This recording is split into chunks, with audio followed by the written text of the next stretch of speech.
Tuhan bersamamu.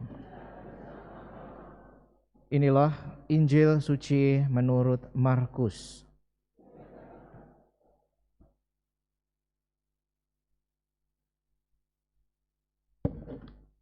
Sekali peristiwa, sejumlah besar orang mengikuti Yesus. Karena mereka tidak mempunyai makanan, Yesus memanggil murid-muridnya dan berkata, "Hatiku tergerak oleh belas kasihan kepada orang banyak ini. Sudah 3 hari mereka mengikuti aku dan mereka tidak mempunyai makanan. Jika mereka kusuruh pulang ke rumahnya dengan lapar, mereka akan rebah di jalan sebab ada yang datang dari jauh." Murid-muridnya menjawab, "Bagaimana di tempat yang sunyi ini orang dapat memberi mereka roti sampai kenyang?" Yesus bertanya kepada mereka, "Berapa roti yang ada padamu?" Jawab mereka, 7. Lalu Yesus menyuruh orang banyak itu duduk di tanah. Sesudah itu Yesus mengambil ke-7 roti itu, mengucap syukur, lalu memecah-mecahkannya dan memberikannya kepada murid-muridnya untuk dibagi-bagikan. Dan mereka memberikannya kepada orang banyak. Mereka mempunyai juga beberapa ikan. Sesudah mengucap berkat atasnya, Yesus menyuruh supaya ikan itu juga dibagi-bagikan. Dan mereka makan sampai kenyang. Kemudian orang mengumpulkan potongan-potongan roti yang sisa sebanyak 7 bakul. Mereka itu ada kira-kira 4.000 orang. Lalu Yesus menyuruh mereka pulang. Akhirnya Yesus segera naik ke perahu dengan murid-muridnya dan bertolak ke daerah Dalmanuta. Demikianlah sabda Tuhan.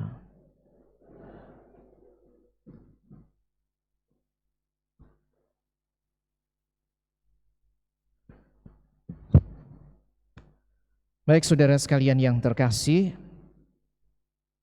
pada kesempatan pagi hari ini kita merayakan perayaan Ekaristi secara khusus dalam rangkaian Hari Orang Sakit Sedunia. Dan perayaan ini mengingatkan kita betapa sebenarnya ada begitu banyak saudara-saudari kita yang dalam kondisi dan situasi apapun sakit.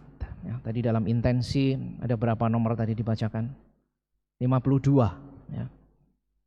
Itu baru yang tertulis. Ya. Saya yakin yang tidak tertulis masih ada yang lain. Demikian juga Anda yang hadir pagi hari ini.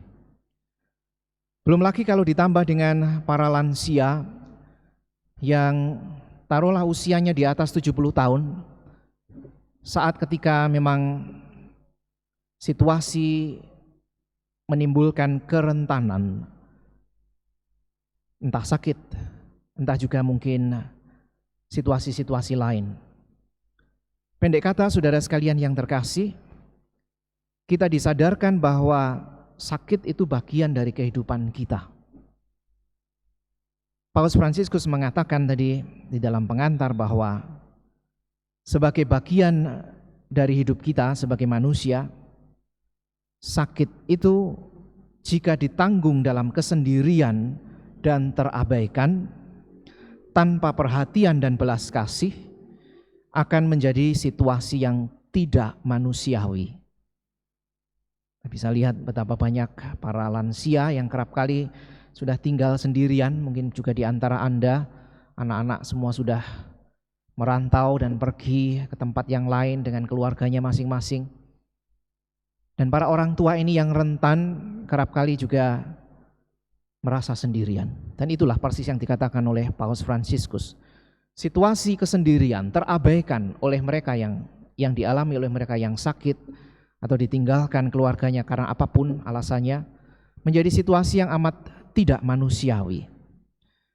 Perayaan ini mengajak kita untuk kembali mengingat bahwa dalam situasi seperti itu, bagi mereka yang mungkin merasa sendiri, terabaikan oleh anggota keluarga, dalam situasi sakit apalagi, sebenarnya tidak pernah ditinggalkan oleh Allah. Maka Paus mengingatkan, pengalaman kebingungan, sakit, dan lemah adalah bagian dari perjalanan hidup manusia. Pengalaman itu tidak untuk memisahkan kita dari persekutuan dengan Allah, tetapi justru membawa kita ke pusat perhatian Allah. Karena Ia adalah Bapa yang tidak ingin kehilangan satu pun dari anak-anaknya. Maka kita semua diajak untuk belajar dari Allah bagaimana sebagai komunitas kita mau berjalan bersama dan mampu melawan budaya menyingkirkan entah mereka yang sakit, entah lanjut usia, atau karena mungkin alasan-alasan manusiawi dianggap tidak lagi menguntungkan keluarga.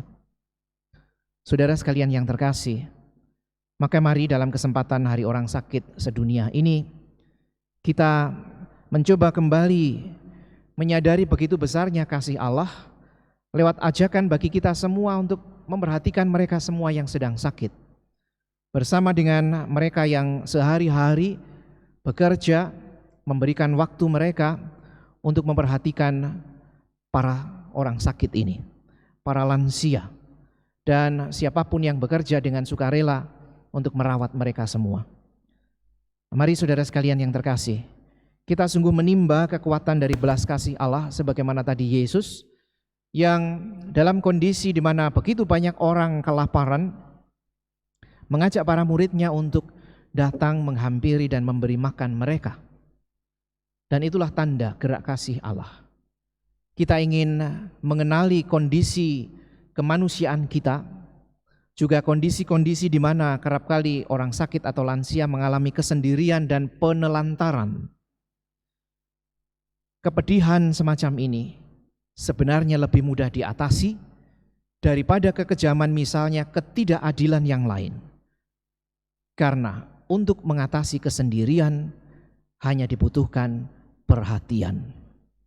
Sementara untuk menyelesaikan persoalan keadilan dan kekejaman yang lain, mungkin masih dibutuhkan cara-cara yang lebih kompleks, yang lebih rumit. Tetapi berhadapan dengan orang sakit, dengan lansia, gerak kasih Allah menjadi ajakan bagi kita untuk memperhatikan. Mari saudara sekalian yang terkasih, kita yang sering tidak siap menghadapi penyakit, kesendirian, bahkan kerap kali kita tidak berani mengakui bahwa usia kita semakin bertambah dan semakin menua.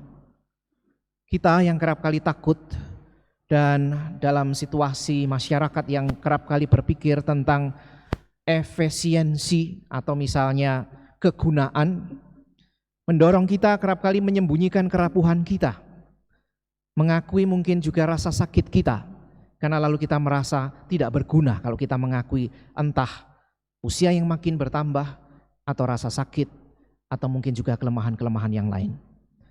Dalam arus semacam ini, ketika kekuatan-kekuatan jahat mendadak masuk dan melukai kita, kita bisa terkejut. Kita merasa tidak siap. Karena itu, kita diajak untuk sungguh menyadari situasi kerapuhan ini agar kita merasa bahwa kita tidak pernah ditinggalkan oleh Allah. Kita juga tidak perlu merasa menjadi misalnya beban bagi orang lain. Sebaliknya, bagi kita yang memiliki anggota keluarga, entah sakit, entah lansia, seturut gerak kasih Allah kita diajak untuk semakin mengasihi anggota keluarga kita yang demikian. Jangan sampai kita justru diracuni oleh rasa pahit, oleh perasaan-perasaan bahwa misalnya Tuhan meninggalkan kita karena membiarkan anggota keluarga kita sakit dan seterusnya. Tetapi sebaliknya, kita diajak untuk berdamai dengan situasi itu dan menimba kekuatan dari Tuhan sendiri. Karena lalu dengan demikian kita akan bisa berjalan bersama-sama, bukan sendirian, tetapi bersama dengan Allah yang senantiasa menyertai kita. Dalam kesempatan Hari Orang Sakit, kita diajak untuk lebih banyak berdoa dan lebih dekat dengan mereka yang sedang menderita. Lebih dari itu, ini adalah kesempatan untuk membangkitkan kesadaran kita, untuk membangkitkan juga misalnya siapapun yang setiap hari bekerja di tengah situasi orang-orang sakit atau para lanjut usia, untuk bergerak bersama-sama. Tidak pernah kita bisa bekerja sendirian, tetapi di dalam kebersamaan kita akan sungguh merasakan solidaritas bukan hanya dengan kekuatan kita sendiri, tetapi dari kebersamaan yang Allah tumbuh dan kembangkan di tengah kita. Mari saudara sekalian yang terkasih, rasa takut, rasa putus asa, kerapuhan yang kerap kali meracuni hidup kita satukan dengan gerak kasih Allah agar akhirnya kita sungguh-sungguh diteguhkan, dikuatkan, sebagaimana perjalanan masa pandemi yang makin hari kita rasakan makin membaik dan kita kembali dalam situasi yang lebih normal. Kita diajak untuk senantiasa bersyukur karena hal-hal baik selalu bisa kita usahakan. Kita ingat bagaimana di awal-awal pandemi kita merasa amat takut, amat mungkin khawatir. Tetapi toh perjalanan waktu menunjukkan bahwa dengan kebersamaan akhirnya ketakutan-ketakutan itu bisa dilenyapkan, situasi bisa dipulihkan, dan kehidupan yang lebih baik bisa senantiasa diwujudkan. Ini juga yang menjadi ajakan bagi kita agar di tengah situasi entah sakit, entah usia yang bertambah, kita tidak pernah boleh merasa ditinggalkan. Sebaliknya, bersama-sama dengan siapapun yang ada di sekitar kita, mari kita mohon kepada Allah agar kita diteguhkan dan sehingga kita merasa berjalan senantiasa bersama, bukan hanya dengan saudara-saudara yang ada di sekitar kita, tetapi bersama dengan Tuhan sendiri lewat kehadiran mereka. Dengan kesadaran bahwa Allah senantiasa menyertai, dengan iman bahwa Allah senantiasa memperhatikan dan menyelamatkan, kita satukan doa-doa kita pagi hari ini sehingga menjadi bekal bagi kita untuk boleh melanjutkan perjalanan hidup kita masing-masing sampai saatnya memang kita harus menghadap Tuhan dan secara pribadi kita mempertanggungjawabkan seluruh hidup kita di hadapannya yang mengasihi kita.